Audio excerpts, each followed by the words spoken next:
vedare tinokuchingamidzai zvekare kune chimwe chirongwa pano paZim Facebook Secrets and Confessions. Tadzoka zvekare nemamwe mamessages. Rekedzai tibva tapinda mumamessages edu atadzoka takakubatsirai. Message yedu yekutanga yakamira sekudai so: hanzi makadi zvenyu mukoma, ndinokumbirawo kuti munge muchindiposterawo nyaya yangu makaviga chitupa changu. Ndauyawo pano ndiine confession yangu iyo ndiinayo. Confession yangu mukomanashi yakamira sekudai so: inini ndinoshandawo samate, but izvi ndakazviita apo pandainge ndichiri kuZim. Saka ndakamboshandira umwe mukadzi uyu ainge aine hutsinye. Apa ainge aine umwe mwana wake. Mwana uyu ainge aine umwe musikanzwa wainge usingaiti. Mwana uyu I can say kuti she was somewhere kuma 8 years ikoko. Apa ainge akaspoiliwa sei. So dzimwe nguva mukomanashi ndaiti paya kana mwana uyu ndikamuudza kuti wadai. Then later on when the mom would be back from work, vaibva azviudza amai vake, dzimwe nguva achitovaudza zvinhu zvekunyepa. Saka amai vacho mukoma vaibva vatanga kundituka, and she used to say a lot of bad stuff. Munoziva munhu wewe kuti kana achitaura sometimes anokwanisa kutokuudza zvinyadzi, achikutuka achishandisa zvinyadzi, and she was always making me to feel very bad.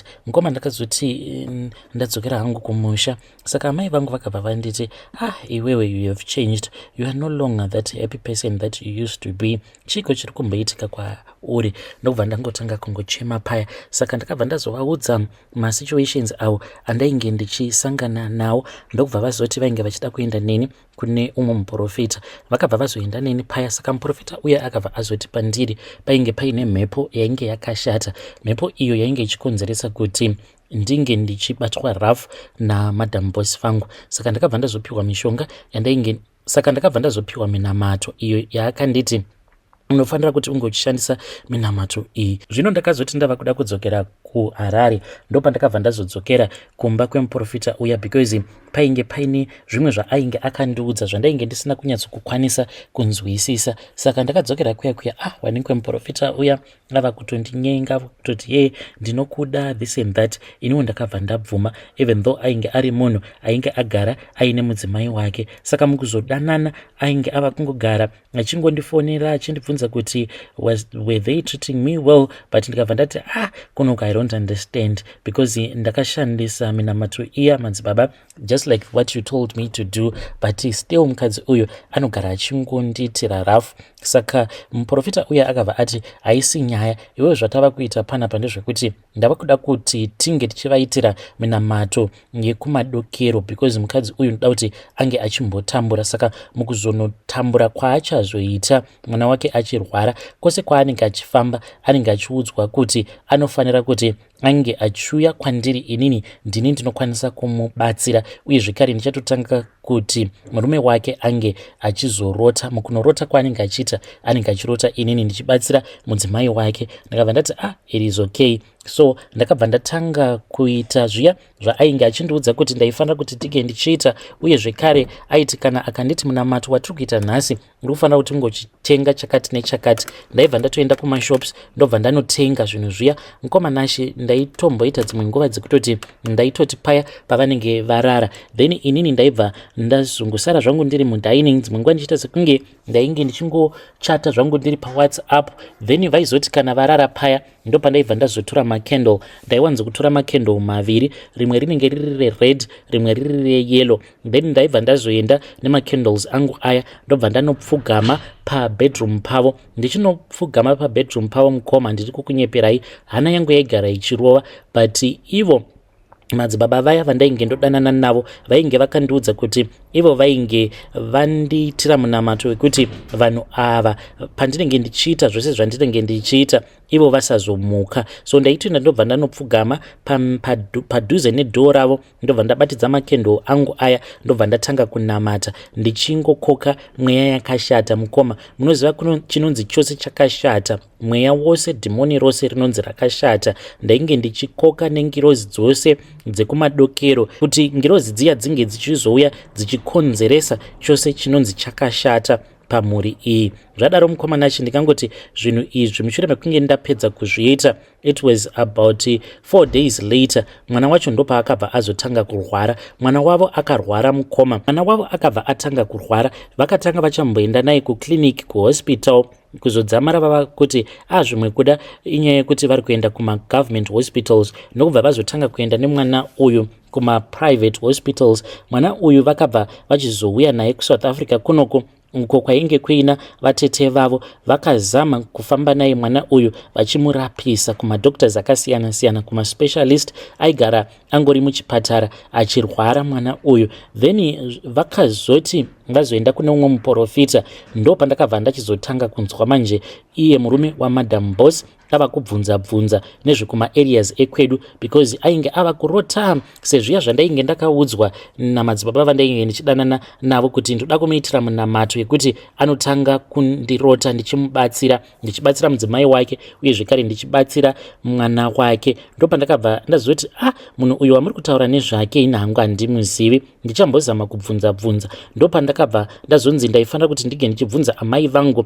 Amai vakatonzi kana kuri kunzi kunzvimbo kwacho ikoko, kana kuchitoda kutokwirwa bhazi, tinokutumidzirai mari yekuti muge muchikwanisa kuenda ikoko, uye zvekare kana ari iye anonzi anofanira kuti ange achizotibatsira, mushure mekunge atibatsira tichakutendai zvikuru kwazvo. Then ndakabva ndachizotaura naamai. Amai vainge vachitoziva zvavo munhu uyu, but ivo vainge vasingazvizivi manje kuti uyu murume uyu inini naye tainge tichidanana, uye zvekare tainge tiine dhiri redu iro ratainge takatoronga. Takazviitira kuti amai, sezvo vainge vari munhu mukuru, dzimwe nguva vaikwanisa kuzonzwa tsitsi kana kuzoramba kuzoparticipata. Saka tikangoregedza kuvaudza. So amai vakabva vazoenda kuya, vakabva vati muprofita uya ndamuwana. Then ndikabva ndati mama, imi muri kufanira kuti munge muchiita zvinoita kuti tinge tichizowanawo mari. Vakabva vati it is okay mwanangu. So amai vangu ndakangovati muri kufanira kuti munge muchiita zvinoita kuti tinge tichikwanisa kuwanawo mari. So ndakazobva kuHarare nemabhosi angu, ndobva tatomboita tikambonogara pamba pedu. Apa tainge tiine magrosari. Amai vakabva vapiwa mari on top of the money that they used to send to her. Ndokubva tazokwira bhazi tikabva taenda kumba kwamadzibaba vaya. Takati taenda kumba kwamadzibaba vaya, then madzibaba vaya vagoti vochaja vanhu ava. Vakabva vati urwere hwacho hwainge hwatokomba, saka painge pachizodiwa zvinhu zvakati wandei. Saka vakabva vachajwa mari yakawanda. Achinovachaja mari yakawanda, it was because iye ainge achifanira kuti ange achizondipawo share yangu. Mukomana acho mushure mekunge vanhu ava vazobatsirwa, vakabhadhara like vanhu vane mari dzavo vanoti kana vakaona kuti vanenge vabatsirwa, they are willing to pay even double. Madzibaba vaya mukoma vakabhadharwa zvokuti vakabva vazototenga motikari. Inini mari yangu ndiyo yandakazotoshandisa kuti ndinge ndichivakisira amai vangu through roomed house. Then ndokubva ndazoyawo kunoko kuSouth Africa. Ndo zvandakaita izvi mukomanashi. Ndinoda kungoti Mwari vange vachindiregerera nekuda kwezvandakaita. Ndakazviita nekuda kwekuti ndainge ndanyanyisa kushungurudzwa naMadam Boss vangu. Vedare ndo message iyo yandakatumidzirwa ichibva kuna vahanzvadzi vedu. Please ngatizame kuti tinge tichitaura navo vahanzvadzi vedu ava mucomment section. Hanzi ndakazviita nekuda kwekuti ndainge ndanyanyisa kushungurudzwa naMadam Boss, but I think you were very wrong. You were very wrong my sister, but ngatitaurei navo mucomment section. Regedzai tibva taenda panyedu inotevera. Nyedu inotevera yakamira sekudai so. Hanzi makadi zvenyu mukoma, ndinokumbirawo kuti munge muchindiposterawo nyaya yangu makavigawo chitupa changu. Inini ndinoda kureurura kuti ndakazvarawo vana vangu vekutanga navatezvara vangu. Before people can judge me, please hear out my story. Mukoma zvakaitika ndezvekudai so. Ndakati ndiri muform 4 ndokubva ndatanga kudanana neumwe mukomana wangu. So ndichidanana nemukomana wangu uyu, iye ainge achidzidza kuboarding school. So there was this other day pandakazongokaruka ndaenda kumba kwavo, because amai vangu vainge vati ndinge ndichienda kunokumbira amai veboyfriend yangu mari, sezvo ivo vainge vagara vari vanhu vainge vaine mari dzavo. Apa vamwene vangu vainge vachindifarira, nazvino vanondifarira sei? Mukomana achi ndakasvika paya ndikabva ndaona kuti vose vainge vasipo, asi vatezvara vangu ndo vainge varipo. Vakabva vanditi muroora pinda mumba. Iniwo handina kumbofungidzira kuti vainge vandifungira mweya wakashata. Saka ndakangoti ndichingonopinda mumba, ivo vatezvara vangu vakangondifurudzira kumeso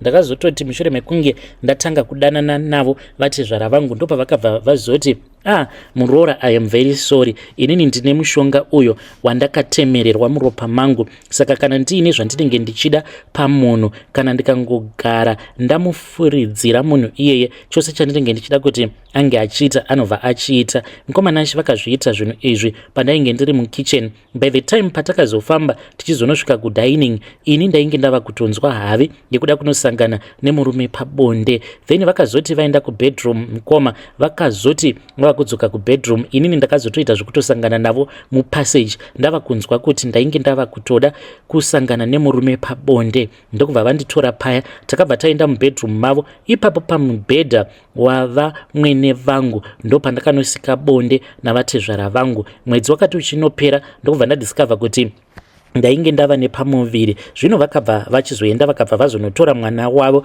kuboarding school, vachiita sekunge painge paine zvavainge vachida kuti ange achiita. Apa tainge takatoronga kutoti achingodzoka chete ndaifanira kuti tige ndichisika naye bonde. So takabva tazoita musikanzwa inini nemukomana wangu, ndokubva ndazomuudza kuti ndainge ndava nepamuviri. So ndakabva ndachizotizira paya. Vamwene vangu vainge vagara vachindida ende vatezvara he was in support, vachiti kana tikangomuramba mwana uyu tinosungisiwa. But ivo vamwene vangu vakatoti kovanongotisungisa sei, nekuti handiti tanga tatogara tichizviziva here kuti uyu ndiye achazova muroora. But vaingoramba vachingoti tikufanira kuti tinge tichimugamuchira. Ndokubva ndatogamuchirwa paya. Vatete vangu vakagara neni for about a week tigerepo pamba pavatezvara navamwene vangu, then ndokubva vazodzoka. Saka ivo vatezvara vangu nekuda kwekuti vakati vainge vachimboda nguva neni uye zvekare vachisimbisa mwana, vakabva vati inini ndainge ndisingafaniri kuti ndige ndichizoenderera mberi nechikoro, ndaizonyorera O level yangu mushure mekunge ndabetserwa. But vakabva vati kune mwana wavo aifanira kuti ange achidzokera kuchikoro. Zveshuwa murume wangu akabva adzokera kuchikoro. Apa mukoma tainge toita musikanzwa navatezvara kuzonosvika ndichinozvara. Even ivo vatezvara vangu a few days before ndisati ndaenda kunozvara vakatoti huya ndiri kufanira kutoti ndige ndichitomborara newe. Mukoma vakandirarira usiku hwose vachiti vainge vachivhura nzira yemwana. Ndokubva ndabetserwa vana vangu matwins. Umwe wacho ndakabva ndazomuti Junior ndikamupa zita rababa vake, umwe wacho ndikabva ndazomupa zita rasekuru vake. Izvi zvinhu zvandakatoudzirwa navatezvara vangu. Nanhasi uno hakuna umwe anozviziva, ndini chete navatezvara vangu tinozviziva izvi zvatakaita. Vana vangu matwins angu ekutanga andakazvara vana vavatezvara vangu. Iniwo ndakazosvika pakuzviudza kuti ndainge ndava kusada kuramba ndichingosangana navatezvara vangu pabonde. But ivo vanogara vachingonditi baby unondiitira, plus unofanira kuti unge uchiziva kuti ivo vamwene vako vakura, saka vane zvimwe zvinhu zvokuti havachakwanisa kuita pabonde, mamwe mastaira aunokwanisa kundiitira iwewe. So mukoma ndo chokwadi chiripo chekuti even though ndisingadi kuramba ndichisangana navatezvara vangu pabonde, but mukana woga watinenge tawana tinogumisidzira tatosangana pabonde navatezvara vangu. I try as much as possible to avoid him. Dzimwe nguva tinoti kana tikadzokera kumusha ndinobva ndatora munin'ina wangu so that ndinge ndichienda naye kuya. Zvino dzimwe nguva ndinotonzwa hana yangu ichirova nekutobatwa futi neshanje kuti zvino vatezvara vangu zvava nemishonga yavo yavanoti ivo vakatemererwa muropa ravo, kukana kuri kuzi vakazotanga futi kurarana nemunin'ina wangu. Ndinobva ndanzwa ndichirwadziwa mukoma zvekuti ndinozoti kana ndava kuramba ndichingoita teki navo ndichida kuona kuti hapana here zvavari kuita nemunin'ina wangu, vanozotanga kunditekstera vachiseka zvavo vachiti mune shanje fani, chingoziva kuti iyi ndeyako ende ndinongoipa iwe chete. Vedari ndo message iyo yandakatumidzirwa ichibva kuna vahanzvadzi vedu. Please ngatizame kuti tinge tichitaura navo vahanzvadzi vedu ava mucomment section. Indeed strange things they do happen in this world. Vatezvara nemuroora hanzi takatozvara vana vedu matwins. pakaipa regedzai tibva taenda panyedu inotevera. Nyedu inotevera yakamira sekudai. Hanzi makadi zvenyu mukoma, ndinokumbirawo kuti munge muchindiposterawo nyaya yangu makavigawo chitupa changu. Inini ndiri kuraramawo ndiri kunoku kunyika kwevatorwa. Saka a couple of months ago ndo pandakabva ndazokumbirwawo nevamwe vekuchechi, vakabva vati ivo vane kamwe kabusiness kavo kavainge vachida kutanga, as in at one of their properties iri kunoku kumasuburbs vainge vachida kuti vange vachizoisa esaloon, vachiti zvine mari. So mukoma ndakabva ndazobvuma paya, nazvino ndo kwandava kushandira ndiri. But pose apa ndaingoitawo imwe iyaya yatinongoita semababaman, yekuti mutauni imomo kudowntown unongosetawo chitende chako obva watotanga kutoita madhiri ako. Zvino mukoma ndakabva ndatoona kutoti panapa ndava kuita mari. Saka pamaclients awa pane umwe mukadzi uyo akauya kusaloon mushure mekunge aita online booking. Mukadzi uyo akabva azoya achiti ainge achida cut. Saka pose apa ndaigara ndichingopa murume wake mahair cut, ende vanhu vane mari ndeve muno muSouth Africa. Mukadzi wacho iye ndewe Chixhosa but murume wacho muZulu. Saka mukadzi uyo akabva azouya akabva ati ainge achida kuti ndinge ndichimupa a hair cut. Mukuzonotaura akabva anditi, iwe hauna here ng'anga yekuZimbabwe yaunoziva? Ndikabva ndati dziri kung'anga dzandinoziva, but inini hangu handizvifarire izvozvo zvekuenda kudzin'anga, plus handina mafone numbers acho. Akabva ati ndikuda kuti unge uchinditsvakira ng'anga. Ndokubva andisiyira mari, akandisiyira 500 rands ipapo yekuti ndige ndichimutsvakira ng'anga. Akazoti adzoka mukoma, ndikabva ndati very sorry, ndakatsvaka but I could not get anyone. Akabva ati it is okay. Inini in the meantime, all this time I have been speaking, akanditi she has been speaking neimwe ng'anga yemuno muSouth Africa. Saka ng'anga iyi yakati iri kuda kuti iye ange achiuya nebvudzi remurume wacho kuitira kuti ange achikwanisa kugadzira murume wake. Handina hangu kuda kunyanya kubvunza kuti why is it ari kuda kugadzira murume wake, but I think izvi zvavanoita zvemuno zvemalife insurance zvekuti kana one partner ikafa then umwe anobva azotosara aine mazimillion nemamillion.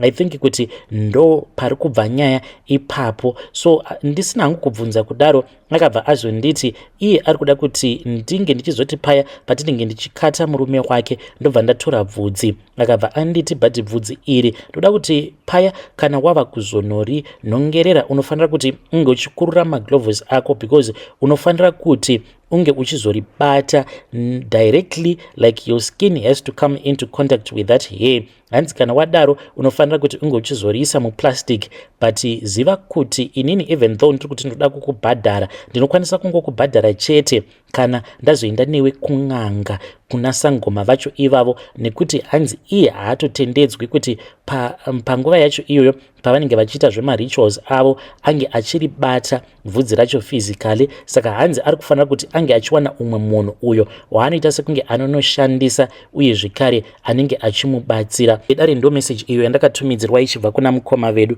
Zvakangoma hazvo vedu for the love of money. Ngatizamei kuti tinge tichitaura navo mukoma vedu ava, Mr. Babaman. Pakaipa. Strange things indeed they do happen in this world. Nai mukoma komukati maenda nevhudzi iroro, then imi movha matanga kupenga, munozozvifambisa sei? Vedare ndo message iyo yandakatumidzirwa ichibva kuna mukoma vedu. Zvakangoma hazvo vedu. Let us try to assist him in the comment section. Mr. Babaman, komukati muchinoisa bvudzi riya movha matanga kupenga, then what? Zvimwe kuda murume wacho anotozviziva, maybe mimi panika kushandiswa kamuchazonoitwa panenge pachizoitwa mhiko dzacho idzodzo. Let us try to speak with him in the comment section.